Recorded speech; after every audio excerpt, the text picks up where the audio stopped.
안녕하세요. 올 가을에 결혼식을 올릴 뻔한 30대 초반의 여성입니다.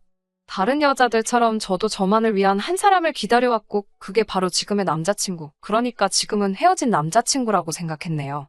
하지만 저만을 위한 남자라고 생각했던 남자친구는 저보다는 오히려 여동생만을 위한 오빠에 가까웠어요. 제가 미쳤다고 그 눈물 나는 우애에 끼어드나요?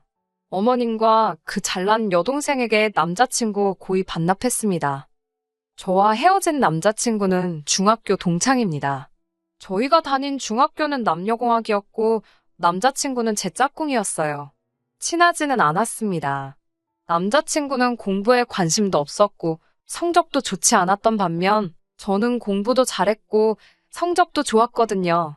한마디로 너무 다른 두 사람이었습니다. 상황이 그렇다 보니 남자친구도 저에게 관심이 없었고 저도 남자친구에게 관심이 없었습니다. 그런 저희가 다시 만나게 된 건 대학교를 졸업한 이후예요. 중학교 때 친구들 중 나서기를 좋아하던 몇몇이 모이자며 연락을 해왔거든요.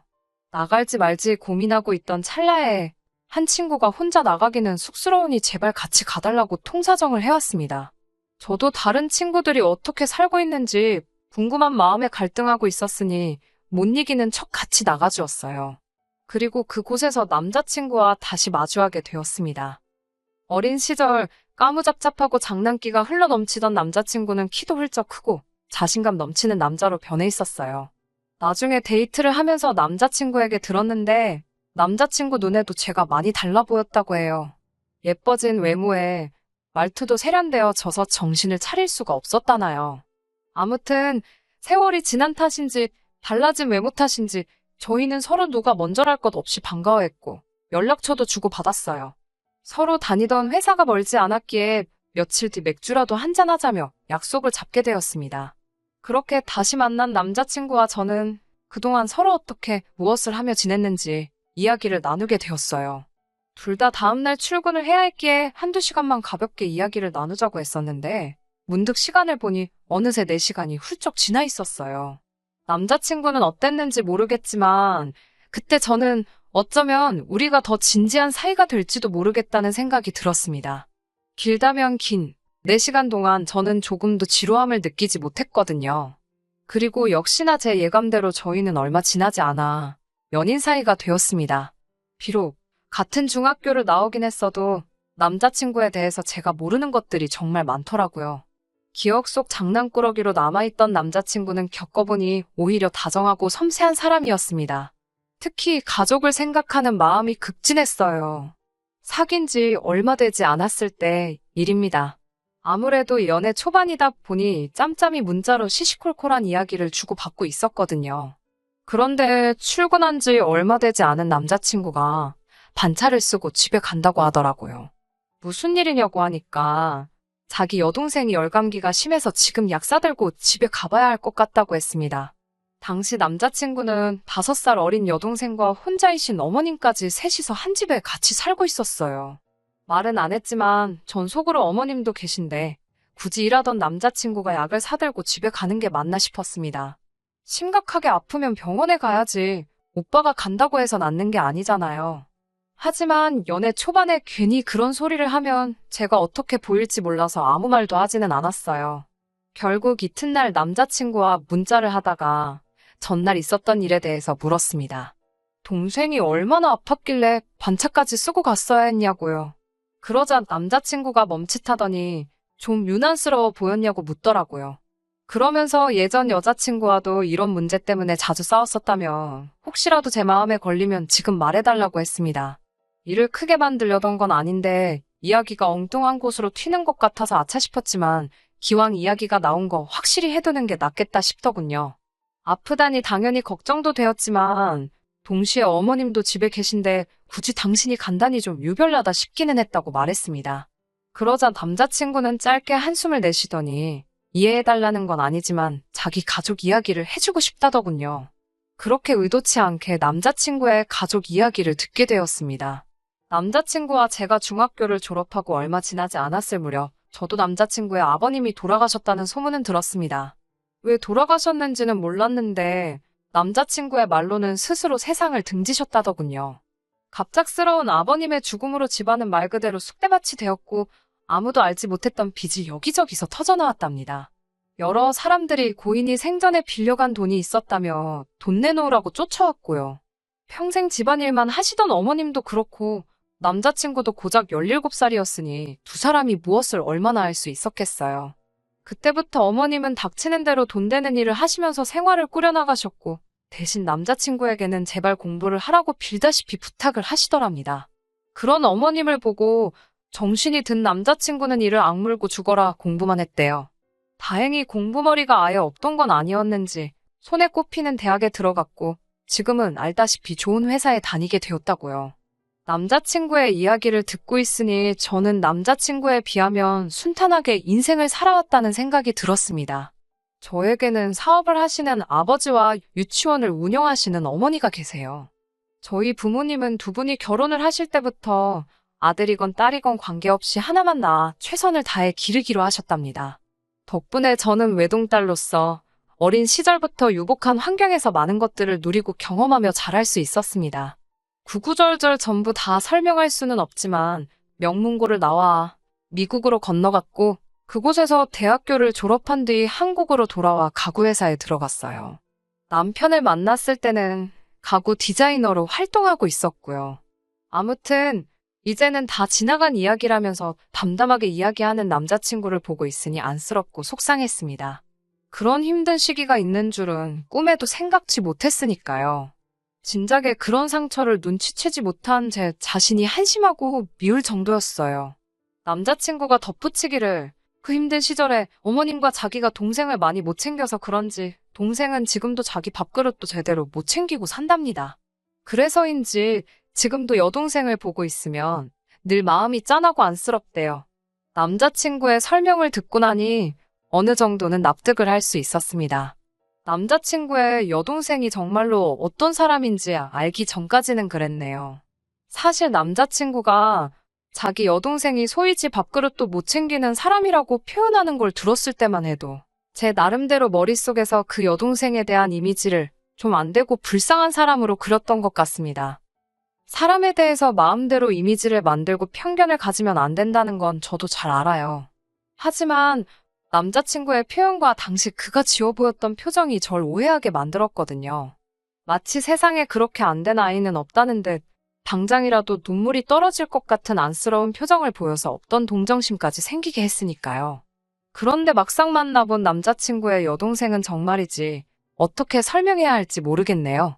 1년 정도 만났을 무렵 남자친구는 저에게 이제 진짜 한 가족이 되었으면 좋겠다며 저에게 청혼을 해왔습니다. 이미 동창들 사이에서는 저희가 결혼할 사이라고 소문이 다 났던 만큼 저희 둘이 결혼하는 건 당연한 일처럼 되어 있었어요. 심지어 저조차 그렇게 생각하고 있었고요. 그래서 청혼을 받았을 때 정말 깊게 고민하지 않고 그러자 했습니다. 그리고 일주일도 되지 않았을 무렵 바로 어머님과 남자친구의 여동생을 만나게 되었어요. 연애하는 동안 사실 남자친구는 몇 번이고 저를 어머님과 자기 여동생에게 소개하고 싶어 했지만 이상하게 그것만큼은 제가 내키지가 않았습니다. 솔직히 어차피 언젠가는 남자친구와 결혼을 할 테고 그러면 좋건 싫건 제 마음과는 상관없이 평생을 보고 살아야 할 사이인데 굳이 결혼도 하기 전부터 왕래를 할 필요가 있을까 싶었습니다.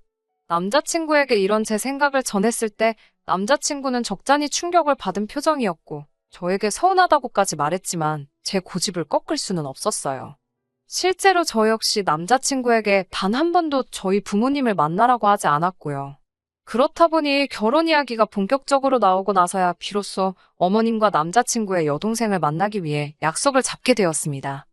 남자친구가 어머님이 토요일 점심에 보자고 하신다며 올 때 무슨 TV에 나왔다는 명인이 만든 묵은지를 사올 수 있겠냐고 묻더라고요. 원래 며느리감이 시댁에 인사 올 때는 과일이나 한과 같은 선물을 사오는 게 예의라면서요.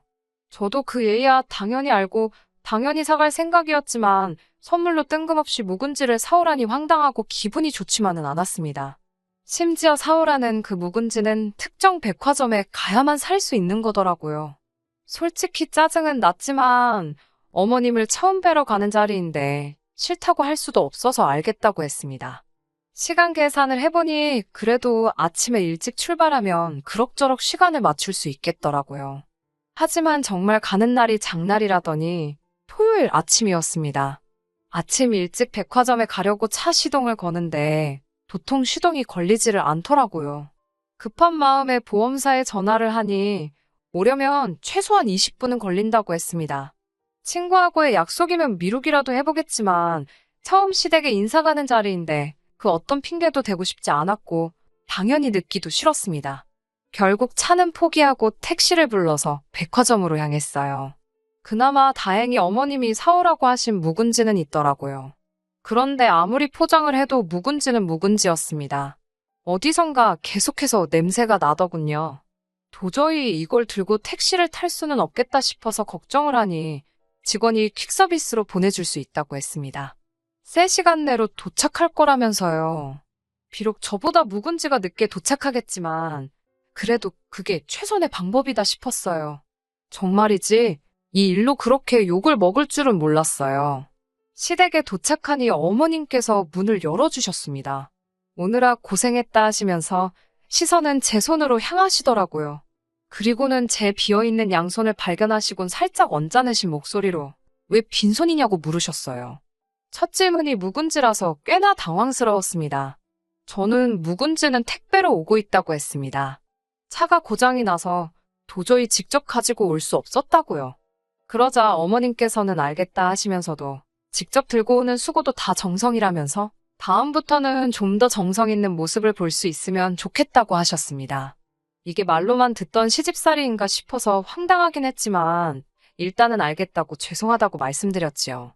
어머님께서는 묵은지랑 같이 점심을 먹으려고 했는데 점심을 좀 늦게 먹어야겠다며 마치 저 들으라는 듯이 한숨을 쉬셨습니다. 그때 방에서 누군가 나왔습니다. 남편의 여동생이었어요. 그런데 배가 나왔더라고요. 여동생이 임신했다는 소리는 못 들었기에 좀 놀랐습니다. 저를 보더니 왔어요? 라고 짧게 한마디 하더라고요. 저보다 어리긴 해도 어쨌든 초면이니까 말을 놓을 순 없으니 안녕하냐고 인사를 건넸지만 저를 한번 힐끗 보고는 고개를 까딱하고 가더라고요. 잘 들리지는 않았지만 남자친구의 여동생이 부엌에 계신 어머님께 배고프다고 징징거리는 것 같았습니다. 그리고 몇 분 뒤 짜증스러운 얼굴로 부엌에서 나와서는 묵은지 언제 오냐고 저에게 묻더라고요. 제가 이제 금방 올 거라고 대답했더니 전화 좀 해보랍니다. 배달 음식도 아니고 어떻게 조회를 해야 할지 저도 잘 모르겠다고 하니까 그럼 들고 왔어야 하는 거 아니냐고 신경질을 부리더라고요. 제가 하도 어이가 없어서 그랬는지 저도 모르게 눈을 치켜뜨며 여동생을 쳐다봤나 봅니다. 남자친구가 저더러 자기 여동생이 지금 임신 중이라서 예민해서 그렇다며 조금만 이해해 달랍니다. 임신을 내가 하라고 한 것도 아닌데 왜 처음 본 나한테 난리인가 싶어서 저도 있는 대로 짜증이 났지만 남자친구 입장을 생각해 꾹 참고 있었습니다. 그리고 얼마 지나지 않아 문제의 묵은지가 도착을 했습니다. 그제서야 여동생의 기분도 좀 나아진 듯 했고 집안 분위기도 좀 누그러지는 듯 했어요. 식사가 시작되고 어머님께서 저에게 이런저런 질문들을 하셨습니다. 특히 제가 남자친구나 남자친구의 여동생과 달리 상대적으로 여유로운 학창시절을 보냈다는 사실에 큰 관심을 보이셨습니다. 당신 자식들은 부모를 잘못 만나서 정말 힘들게 컸다며 앞으로 살면서 제가 가진 운과 복을 함께 나눠주면 좋겠다고 하셨는데 그때는 그게 무슨 뜻으로 하시는 말씀인지 이해하지 못했습니다. 그저 한 가족으로서 다 같이 잘 살면 좋겠다는 정도로 이해를 했고 당연히 저도 그러겠다고 대답했지요. 그렇게 제 생각에는 나쁘지 않았던 첫인사를 드리고 집으로 돌아왔습니다. 그날 밤 남자친구에게 고생했다며 전화가 걸려왔어요. 묵은지 일은 미안하다 하면서 자기도 자기 여동생이 임신한 걸 안 지 얼마 되지 않았답니다. 그런데 여동생이 저한테 쪽팔린다고 절대로 말하지 말라고 하도 신신당부를 해서 말을 해줄 수가 없었대요. 그 말을 들은 제가 아무리 그래도 우리는 이제 결혼할 사이인데 귀띔이라도 해주지 그랬냐고 소심하게 투덜거렸습니다. 솔직히 연인 사이에 그것도 결혼을 앞둔 사이에 그 정도는 말할 수 있는 거 아닌가 싶었거든요. 그런데 남자친구는 전과 다르게 정색을 하면서 그래도 여동생이 비밀로 해달라는데 그것까지 알려고 하는 건 지나친 것 같다더군요. 달라진 남자친구의 태도에 저도 모르게 멈칫했습니다. 전에는 느끼지 못했던 이질감이 느껴졌지만 괜히 일이 커지는 게 싫어서 대충 알겠다고 이야기를 하고 다시 임신 이야기로 화제를 돌렸네요. 아빠는 누구냐고 물으니 정확하지 않답니다. 동시에 두 남자를 만나다가 두 남자한테 다 들켜서 다 연락이 끊긴 모양이랍니다. 그래서 지금 자기 여동생이 엄청 예민하다면서 둘 중 어느 놈이건 잡히면 가만 안 둘 생각이라고 했습니다. 솔직히 제3자인 제가 듣기엔 어이가 없었지만 당연히 그런 소리를 입 밖으로 내지는 않았어요. 나아가 이런 여자가 내 신우가 된다는 게 좀 찜찜하기도 했고요. 그래도 애써 같이 살지는 않을 거니까 괜찮을 거라고 스스로를 이해시키려고 했습니다. 하지만 신우는 제가 생각한 것보다 훨씬 이상했으며 그런 신우에게 남자친구는 너무나 관대했어요. 상견례를 앞두고 남자친구도 저희 집에 인사를 오게 되었습니다. 저희 부모님은 이미 남자친구에 대해서 어려운 환경에서도 씩씩하게 자라준 멋진 청년으로 알고 계셨기 때문에 굉장히 호의적이셨어요. 집안의 재정 상태라던가 아버님의 부재 같은 건 저희 집에선 전혀 문제가 되지 않았습니다. 그저 저희 둘이 서로 사랑하고 앞으로 잘 살라고만 하셨어요. 나머지 필요한 건 당신들이 해줄 수 있는 한 힘닿는 대로 도와주시겠다면서요. 정말 분위기도 너무 좋았고 그래서 저희 둘이 파혼하게 될 거라곤 진심으로 꿈에서조차 상상도 못했습니다. 대망의 상견례 날이었습니다. 어머님과 저희 부모님 모두 화기애애한 분위기로 강남에서 상견례로 유명한 한식당에 모이셨어요. 날씨도 좋았고 모든 것이 완벽해 보였습니다. 남자친구의 여동생만 빼고요. 모두가 모여 자리에 앉아 서로 가벼운 인사를 건네고 있는데 남자친구의 여동생이 늦어서 죄송하다며 룸에 들어왔습니다. 그러자 남자친구가 반사적으로 일어나더니 여동생이 앉을 자리로 달려가 의자를 빼주더라고요. 그걸 본 저희 부모님은 두 사람이 우애가 아주 좋은가 보다며 웃으셨어요. 하지만 정작 남자친구는 저에겐 그런 적이 한 번도 없었기에 제 기분은 별로 좋지 않았습니다. 게다가 남자친구의 여동생은 저희 부모님에게 어머님, 아버님이라고 꼬박꼬박 불러가면서 말을 걸어왔습니다. 결혼식을 비롯한 신혼살림하고 혼수, 예단 등 할 이야기가 많은데 자꾸 남자친구의 여동생이 쓸데없는 이야기를 하니까 대화의 흐름이 끊어질 수밖에 없었지요. 결국 제가 여동생에게 아가씨, 일단 중요한 것부터 정리를 해야 하니까 잠깐만 조용히 해주겠냐고 한마디를 했습니다. 그러자 여동생은 저를 보면서 벌써 윗사람 행세하는 거냐고 묻더라고요. 아예 자기가 밖에 나가 있겠다며 당장이라도 일어날 것처럼 쇼까지 하면서요. 그런데 남자친구가 왜 그러냐며 그걸 또 붙잡았습니다. 저희 부모님도 당황하셔서는 저에게 괜찮다고 그냥 두라고 하셨습니다. 분명 제 결혼식을 위한 자리인데 남자친구 여동생이 초를 치고 있는 것 같아서 정말 화가 나더라고요. 결국 사정을 숨기지 못한 제가 남자친구 여동생한테 할 말이 더 있냐고 있으면 먼저 하고 집에 가달라고 했습니다. 그러자 저희 부모님더러 뜬금없이 자기가 임신을 했다는 이야기를 하더라고요.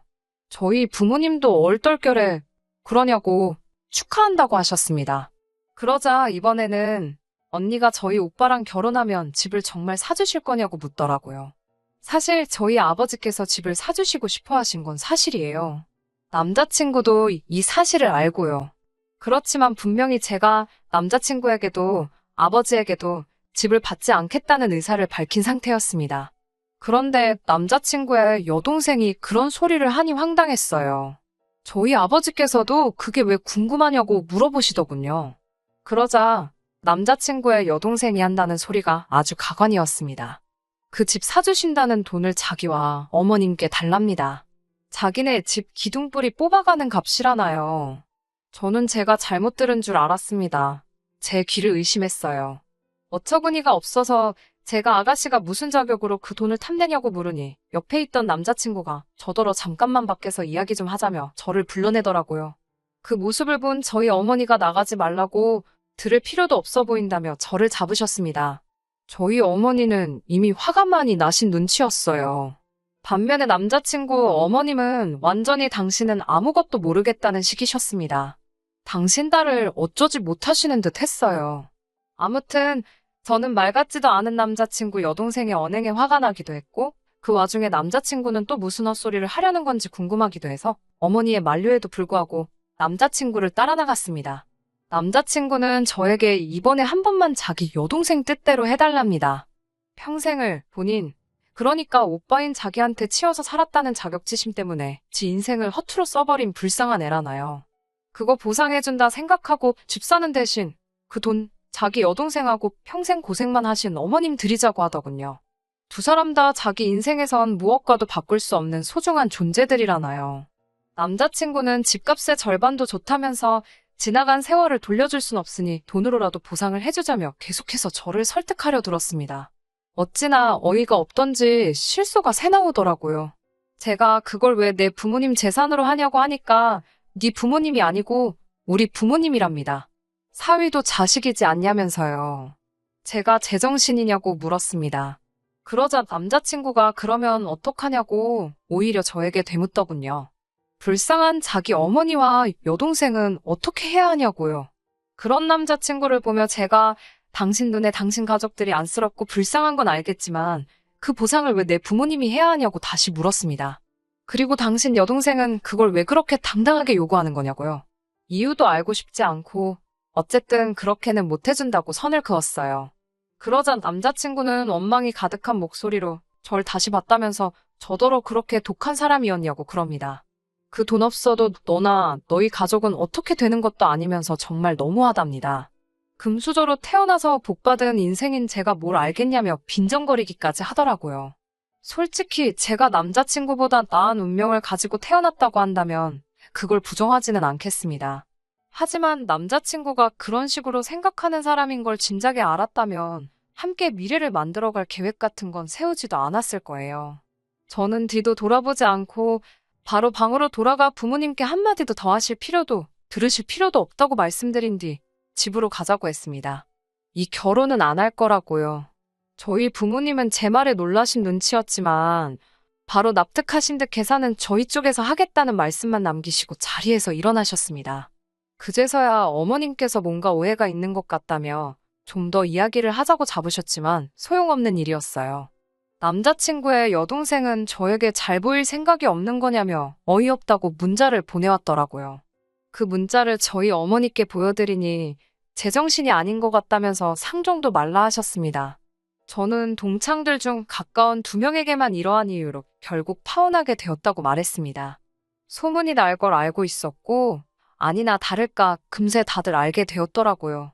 다행히 예약해놓은 것들이 많지 않아서 손해본 금액은 100만 원 미만이었기에 그냥 제가 안고 가기로 했습니다. 남자친구는 자기가 아무래도 말을 잘못한 것 같다면서 만나서 이야기하자고 몇 번이고 연락을 해왔지만 이번 일로 확실히 알겠더라고요. 단순히 경제적인 것뿐만 아니라 모든 면에 있어서 어느 정도라도 상황이 비슷한 사람끼리 만나는 게 왜 중요하다고 어른들이 말씀하시는지 말이에요. 헤어진 지 얼마 되지 않아서 불현듯 마음이 허할 때가 있긴 합니다만 그래도 생각했던 것보단 의외로 마음이 편하네요. 최선을 다해서 아낌없이 사랑했기 때문이겠지요. 후회는 없으니까 그걸로 됐습니다. 끝까지 들어주셔서 감사합니다. 오늘의 사연은 여기까지입니다. 구독과 좋아요, 알람 설정 부탁드리고 더 좋은 사연으로 다시 찾아뵙겠습니다. 감사합니다.